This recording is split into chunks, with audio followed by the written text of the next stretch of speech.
No time for a cup of tea, anybody. No time for a cool drink. It's just wall to wall how we're going to build a better world. And also how we're going to be very frank about the world that we've got. We've got 6 themes that run 3 times through the 24 hours, and one of those themes is violence. Of course, all themes relate to each other. You can't segregate them in any simple way. But let's just hone in on this issue of violence. And here to chair this violence, number 1, is Halla Azieb Poole. She's the artistic director and CEO of the Bernie Grant Arts Centre. She was previously the senior programmer for contemporary culture at the South Bank Centre, where she curated Africa Utopia. And she was also the lead programmer of the Wow Women of the World Festival. I think it's fair to say that Hannah and I have been together for a very long time, looking at how to make sure always that Wow is thinking from an intersectional point of view about everything it does. And Hannah, thank you for all the work you've done, past, present, and I'm just going to say future. So could you take us forward?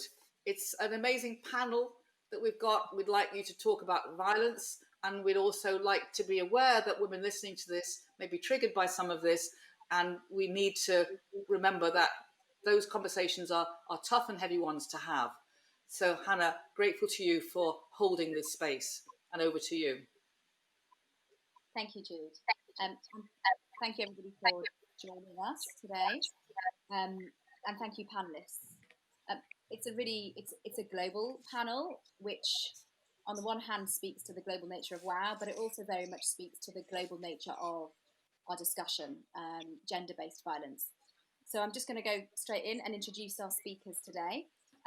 Joining us, we have Halla Gunnarsdóttir, General Secretary of ASI Iceland.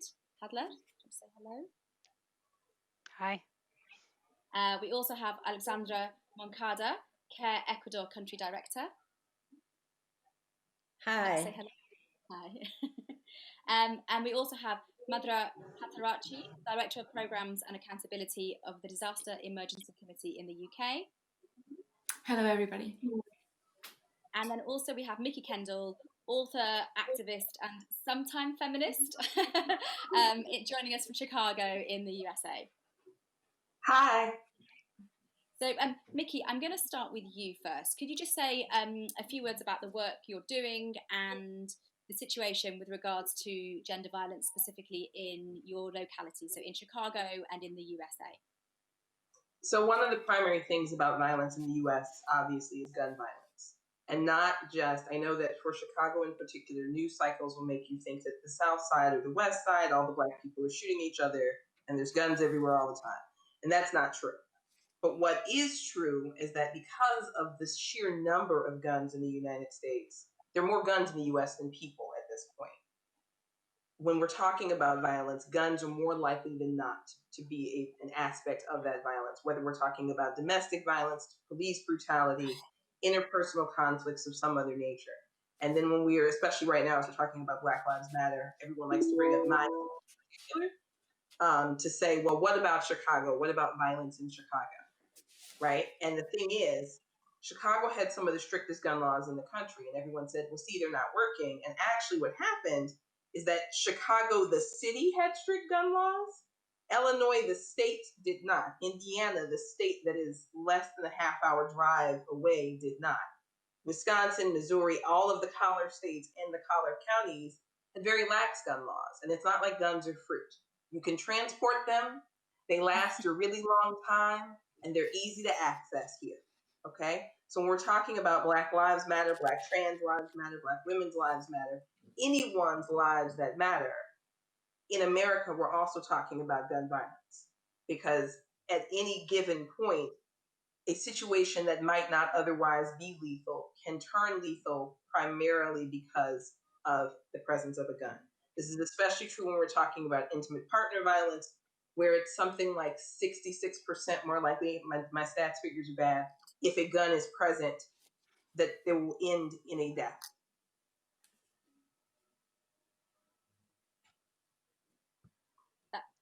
That figure, even if you're just in the region of it, is really sobering as a figure. I'm sure we'll come back to that. Thank you very much, Mikki. Okay, so next, so Madhura, would you like to speak to the work that you're doing, and also the work that the specificity really with regards to gender-based violence and disaster? Thanks, Hannah. So we know from experience that disasters exacerbate gender-based violence. Disasters mean there's stressors placed on the household, tensions increase, and women and girls at further risk of facing physical abuse, sexual abuse, and other forms of sexual and gender-based violence. In terms of disasters, in the aftermath, people are displaced, and women and girls living in crowded spaces cause additional. So this is layer upon layer of risk factors for women and girls. We've heard here in the UK, domestic and intimate partner-based violence has skyrocketed, right? And for places overseas, places like Afghanistan, Pakistan, Bangladesh, Somalia, this is even worse.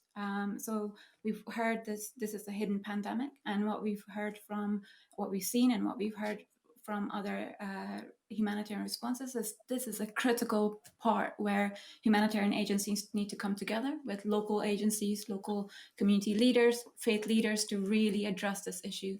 It is pervasive,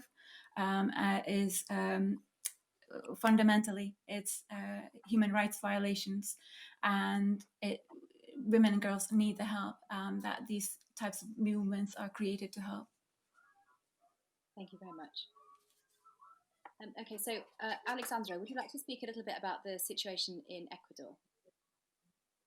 Well, thank you very much. And I would say only that I'm Care Ecuador country director. Care is an humanitarian and development organization. So as in Ecuador and Latin America, we have one of the most violent and unequal societies in the world.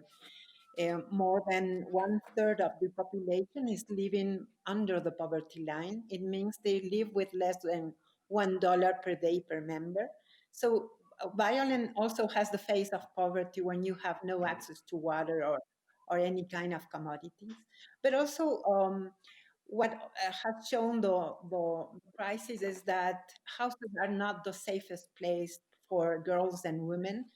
The inequalities and also the patriarchalism and the gender inequality have intensified the violence.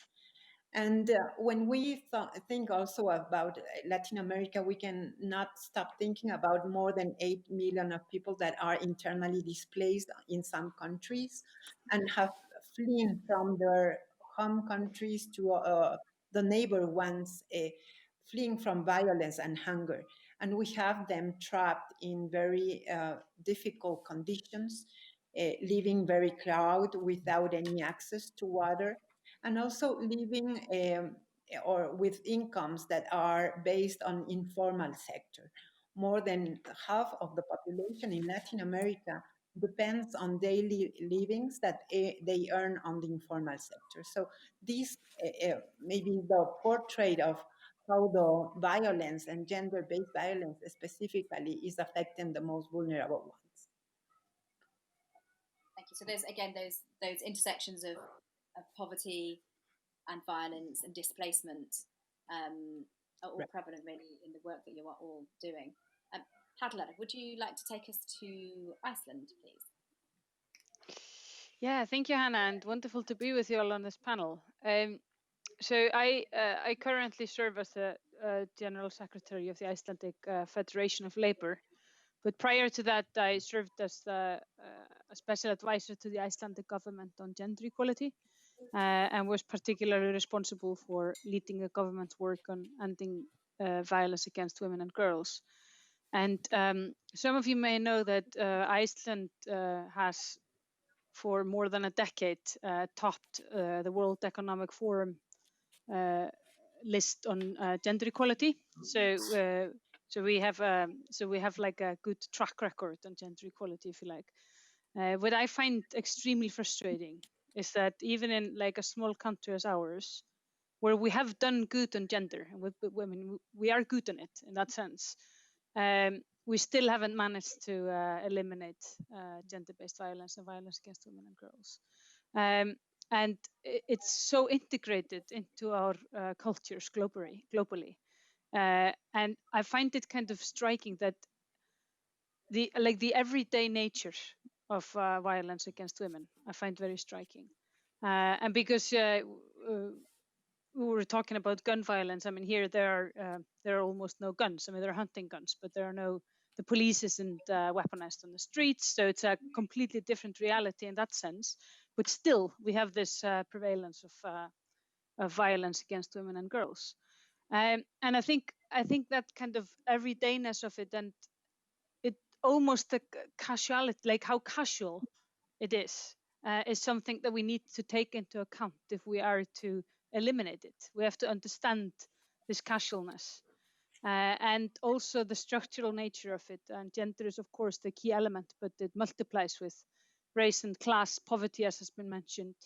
And that is also, and these structures also kind of define, I mean, who does it, and to whom, but also who gets away with doing it. And there was a very interesting Swedish study that I wanted to mention that kind of showed that if the perpetrator is in a group that is lower in the social hierarchy than the victim or the survivor, he is much more likely to be caught, prosecuted, and convicted. And I think this is quite interesting to understand how integrated violence is to our cultures, and therefore how we can prevent it, because you have to understand it to be able to tackle it. Thank you. That's right. Yes, we have to understand it to tackle it. And what strikes me as you're speaking, you take away guns, you create a more equal society. The question of poverty, of course, there is poverty within Iceland, but the question of poverty isn't as severe, and yet it is still very prevalent. And I think that speaks to the first thing I wanted to ask you all about really was to do with some of the myths around gender-based violence. And so in particular, how those myths serve to perpetuate it, really. Because I think all of us actually, we think we understand it, but actually I think there's a lot of stuff that we assume, a lot of assumptions are made. So Madhura, would you like to have a think about that? Sure, Hannah. I've deployed to a number of humanitarian emergencies in Asia, parts of Africa, Latin America, and Caribbean, and wherever I go, it's the same. It's kind of similar to what Halla talked about. It's the culture. It's this is how we do things here. This is how we punish a child, or this is what's going on behind a door between husband and woman, husband and wife, and that's the type of kind of myth, and it serves only the perpetrators. And those kind of culture, custom, these things are used as barriers, and it keeps people from trying to help the survivors. So it's really pervasive. And the stats, you've heard 1 in 3 women globally have been sexually or physically abused. These are huge, horrific stats, right? These and not just the figures, the stories behind that is awful. And these myths, these long-standing social norms get in the way of women and girls thriving in our societies. Alexandra, would you like to speak also to the myths? I think particularly the comment you made about displacement really struck me in the idea that women, wherever they be, and often you may be able to flee your locality and the state sanctioned violence against you, but the violence inflicted upon you by those who love you will still be around, and the next state that is supposed to look after you may very well still act violently towards you. Yes, thank you. And I would say that also religion and education have been key to prevent those shifts in these practices and behaviors around gender-based violence. There is regretfully still a general sense that women and girls are become property of men. Their bodies and their wills belong to men. That women also should be raised and educated to please others. That the only way maybe of realization.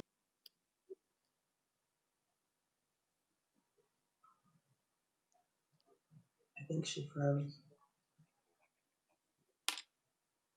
Okay, sorry about that, everybody. Whilst we try to get Alexandra back, Mikki, There you are, the richest nation. I mean, so if we're going to talk about myths, let's start with that richest nation bit. What is the way I can say this? Oh yeah, America lies to itself and then it lies to the rest of the world. It lies both about what is happening internally and then its justifications for what we do externally.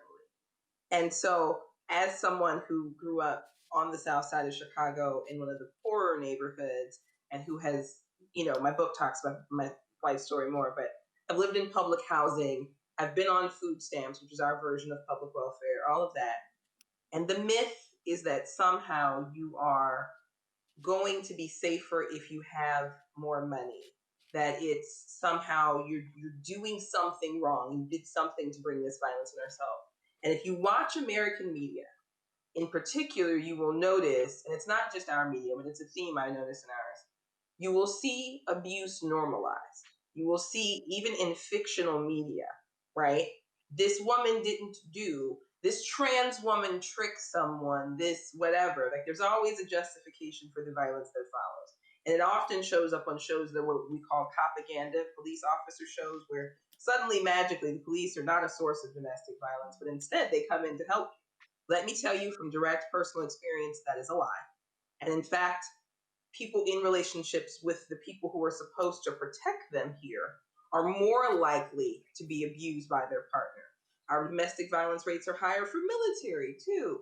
I'm a veteran who was married to and divorced a soldier.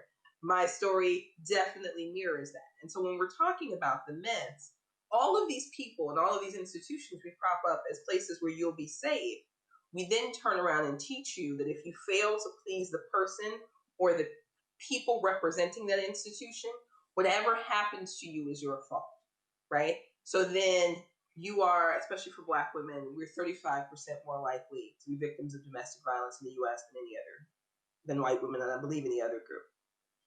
Well, yes, that violence is more likely to come from Black men because that's who we're more likely to be partnered with.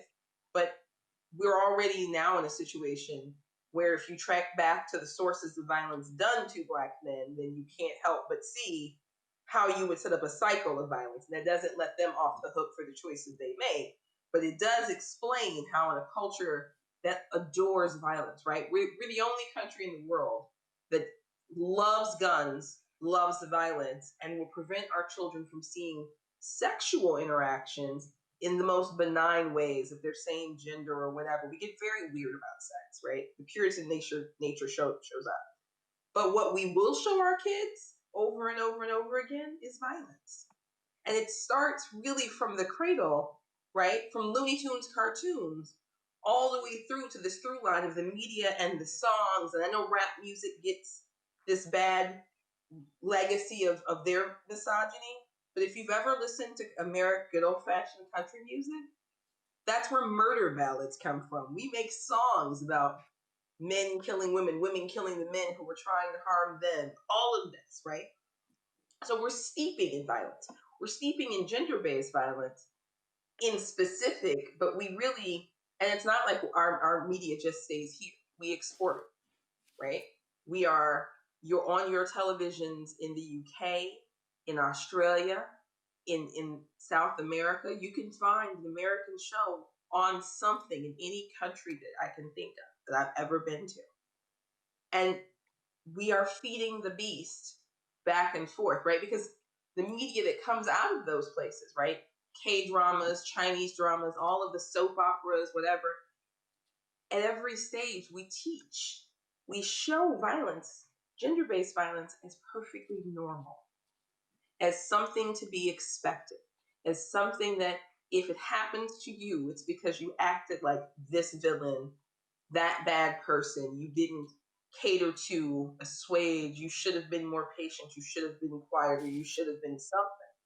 And it takes a moment to step back and realize that we basically have set up a trap, right? So if you are a cis woman, a trans woman, if you are genderqueer, non-binary, whatever, you're not conforming to an arbitrary set of norms that is also, unfortunately, impossible right? Because that set of norms is never the same. It's ever shifting. And then whatever violence happens to you, you must have brought it on yourself because you didn't read some invisible script and follow it exactly. But there is no script. And I just wanted to come back to that point actually that you just made just then and a little bit earlier as well about how we are steeped in violence. Great to see you back, Alexandra. Hi. So we are steeped in violence culturally, globally, and yet we are also steeped in shame. And I think what's really interesting about this conversation is, you know, the title of this panel is The Shadow Pandemic. And so this idea that it's something that happens behind closed doors, that nobody sees, that it's somehow your fault, wherever you are. Again, so I just wanted to pull that out really.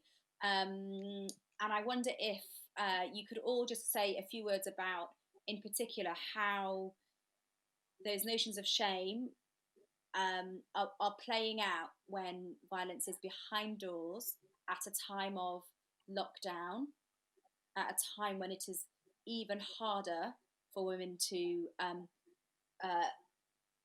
leave, to flee, to make contact, when we are all in this particular sort of global moment of being isolated. Alexandra, would you like to start, as we have missed you? Yes, thank you. I'm sorry the connections are working against us. Maybe because I mentioned the religion. Okay, but it was true. But what I really agree with the need of ensuring that everybody can empower to be very vocal and raise their voice in saying what is happening. I believe this is the very important thing we can do. We've been working on this for years in every country, ensuring that people are aware of what is happening and seeing that it's not normal, that we are not naturalizing violence. And then when I feel that there's something wrong, I can raise my voice and ask for help.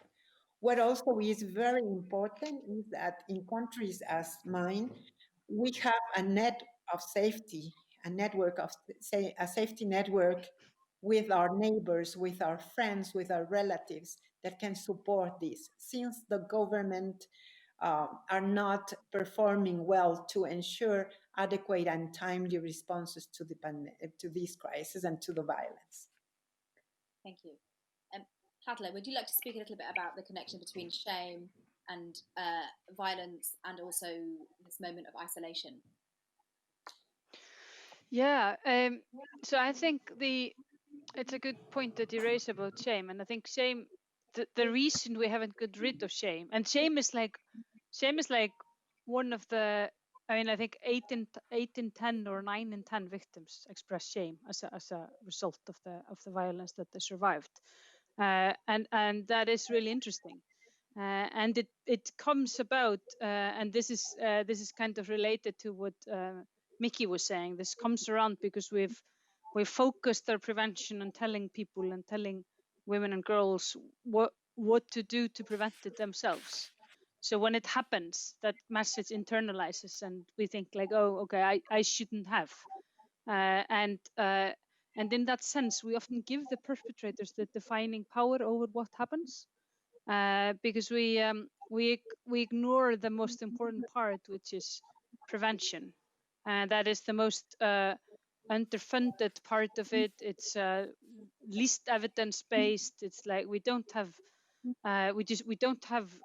very good best practices on like prevention programs that are kind of nationwide, you know, that go across all social groups, etc., go through schools and, you know, through our education systems, and by doing that, and because I've been doing a lot of work on like policy making on prevention, both here and when I worked for the Women's Equality Party in the UK, and the frustrating part about it is that you want to launch your prevention program that just prevents violence, you know, stop altogether, full stop. But you have to accept the fact that a big part of your prevention program is to end this silence.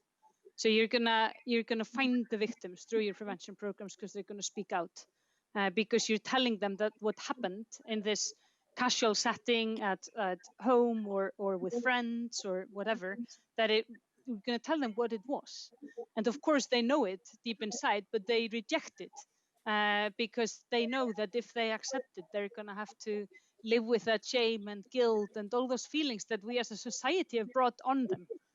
So if we remove that part, we're going to reduce the harms of sexual and gender-based violence and domestic violence. We're going to remove it, remove a big part of that. So I think it's and this kind of links to the stereotypes discussion as well.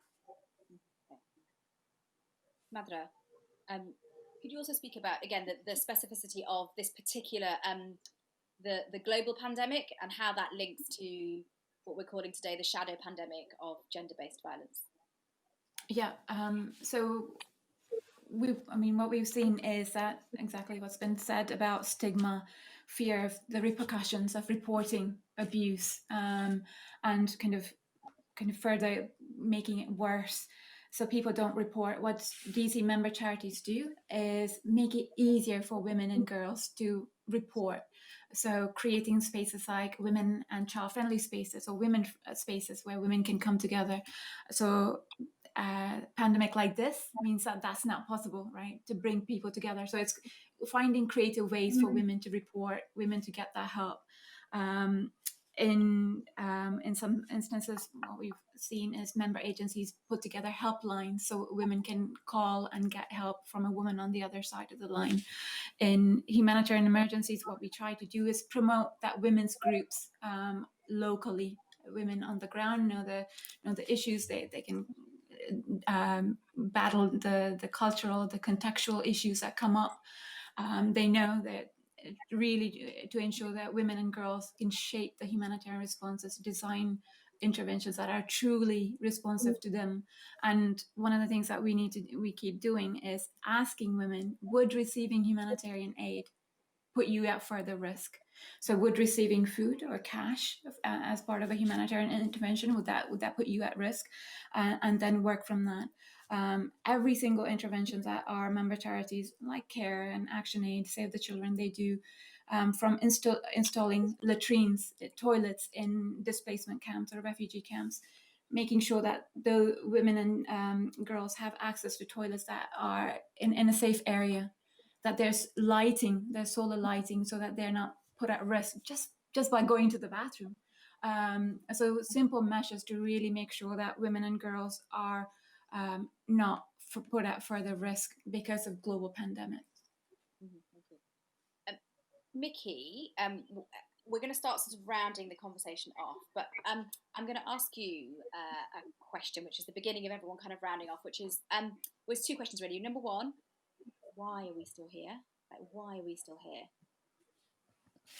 And number two, connected, how do we accelerate change? So I'm gonna roll it back slightly to point out that we've never created a society where it is safe immediately to leave in a dangerous situation, right? So for instance, right now, during the shutdown, shelter in place, so forth orders, one of the things you're gonna see if you're in one of the work from home folks, you might see a woman working at her desk, working at whatever, and behind her head, you might see the holes he punched in the wall the night before that morning. And here's the thing, she may have a job, a great plan to leave, but now she's stuck, right? Because she can't leave necessarily for a shelter. She can't necessarily safely call for help. She can't necessarily pick up and be able to take her children and keep them safe from violence, keep them from being used against her by him or another partner, because this is not necessarily restricted to heterosexual relationships. So when we're talking about why we're still here, we've never actually prioritized being able to leave safely.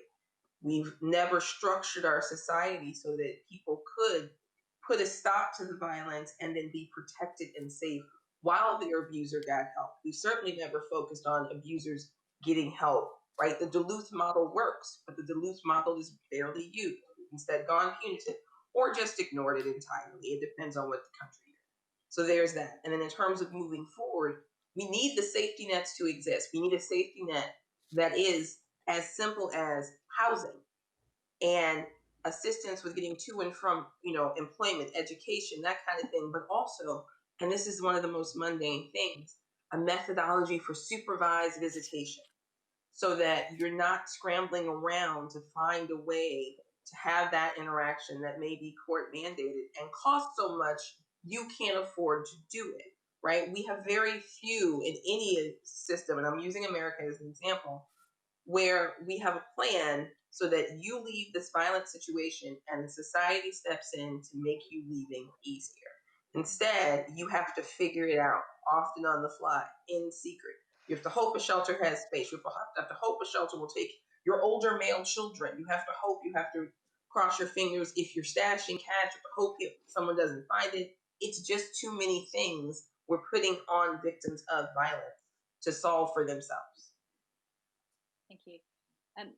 Alexandra, why are we still here? Well, I believe that there's a need to stop seeing women as victims of an unjust system, but rather as agents or drivers of change. I believe that the skills and knowledge of women and marginalized groups are not yet sufficiently recognized in managing certain things as justice or support for victims, housing. For instance, in our remote rural areas, some organizations led by women are aiming to work on emancipatory visions of their situation, but also combining these with women economic empowerment. We cannot see those things separately. When women have access and autonomy to take decisions on their lives, a financial autonomy, they are much more empowered and on the position of stopping violence. So this is something we should also be very focused when we are thinking about how to recover, what would be the programs for recovering. We should be asking women how they want to do it. And because it is also the holistic view that we have to take into consideration, not only at tapping and addressing violence, but also other gaps that are making them persist in in cycles of violence. So, women-led solutions, economic empowerment, at the heart of accelerating the change. Halla, I'm going to come to you next. So, why are we still here, and how can we accelerate change? So I'm going to argue that we're not still here. I mean, even if we look back just 10, 20 years, we have made massive progress. A conversation like this wouldn't have happened. A conversation where we're kind of all on the same page that this violence exists and that we want to do something about it. 20 years ago, we would have had a panel of people fighting whether it existed or not, because there wasn't space for the conversation that where we're trying to find the solutions and share best practices and thinking and ideas. I mean, we're changing cultures, we're changing mindsets. It doesn't happen overnight. It doesn't happen without sacrifices and pain and difficult conversations and nuances and so on. So it takes a lot of time. It's very frustrating. But I would say, from the Icelandic perspective, and I completely agree with this link between economic independence and violence against women. It's absolutely crucial. And I would say, from the Icelandic perspective, that we managed pretty well on that frontier. When you put in structures like universal childcare, parental leave, welfare support, that women actually see the option of being single mothers or just single household families, and everybody can see that as an option. It changes everything. So we're not still here, but we're not yet there. And the pace of change is still painfully slow. Annoying. I mean, so frustrating how slowly this happens. It And is. always forward But it's trajectory. also, it's also important to look back and think like, well, at least we made it here, because that keeps us going. Absolutely. So Madra, from your perspective, what are the one or two key things that would accelerate change? Education, really starting with girl children, boys, starting at the schools, and really talking to the younger population about child rights, human rights, and starting from there. But also, as Alexandra and Halla talked about, really ensuring women are part of the solution, that they're supported, their views are taken into consideration, and ensuring that they've got decision-making power, ensuring that they've got technical skills to redistribute the power. It's all about power dynamics, right? So shifting the power and making sure that women are able to influence, be the change makers. You know, we've seen when women have a voice, the whole society changes. Better health outcomes, better well-being for women and girls means the entire society benefits. So that's the key of education, health, and economic well-being for women, and just really ensuring that women have that platform to come together and support other women. Thank you very much. So we have 3 whole minutes left. And I'm mindful that this conversation and the topic of this conversation has been a thread throughout the entire day.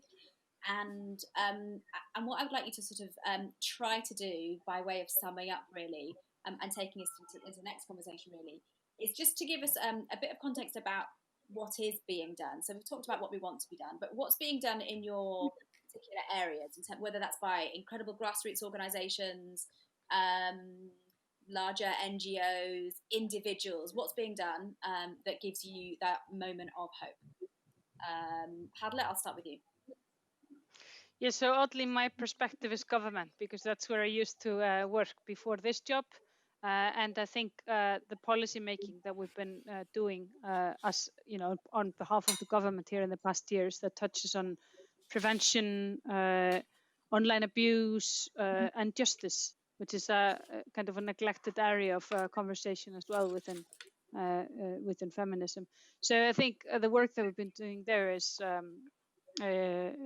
great, and it gives me a lot of hope to see our parliament pass our suggestions anonymously, and to see that support that we're getting when we're pushing that work through. Thank you. Mikki, what is being done? Currently for America, we're in the midst of a conversation about defunding police and redirecting those funds toward agencies that would help with empowerment. You know, we're less concerned with access to education and more concerned with what happens after that education. Can you get a job? Can you get housing? Are you supported if you need to leave an unhealthy situation? And so one of the things that I'm really happy about seeing is the discussion about, we are spending billions on policing, which is not working. We could turn that money back to social services and rebuild that social service safety net. That campaign is incredible. Do you really think it's going to happen? I think it is happening. I don't think that at a casual glance, American politics moves very slowly. So we've got an entire rest of this year and an election to get through, dear God. But as if there isn't enough going on. Right. State rights, like 2020 is rough. States' rights means that every state can make progress in ways that may not be at the federal level. I happen to live in one of the states that's made a lot of progress against COVID and on these issues. Illinois has really been doing its level best to make things better. Do I think every part of the US will get on board at the same time? No, but I think we will see some change. We're seeing it in multiple states at once. Thank you very much. Madra. What gives me hope is that in humanitarian emergencies, our member charities are prioritizing women and girls, looking at humanitarian needs through a gendered lens to see what are the specific needs and priorities of women and girls, and putting that in place. And that is so key to make sure that women and girls are protected and they don't face further harm. Thank you very much. And Alexandra, what is being done that gives you hope? Yes, I would say that at the very grassroots levels, women organizations are providing food, income, and are expanding the safety nets we need. But again, we are also advocating for better and more redistributive and more responsive policies from our governments. We need to prioritize women's leadership and reduce women's burdens by providing extra support for caregiving and services for GBV. So we are on the path. I believe that what we have already is a very strong position of civil society organizations, women's led organizations to advocate for better and more responsive policies. Okay. Wonderful. Thank you very much. We do have to finish this conversation there, but thank you so much for your insights today. It was really incredible listening to you all. So thank you to Halla, Mikki, Madra, and Alexandra for joining us today. It's great to hear more about your work. Thank you also to our BSL captioners and our interpreters.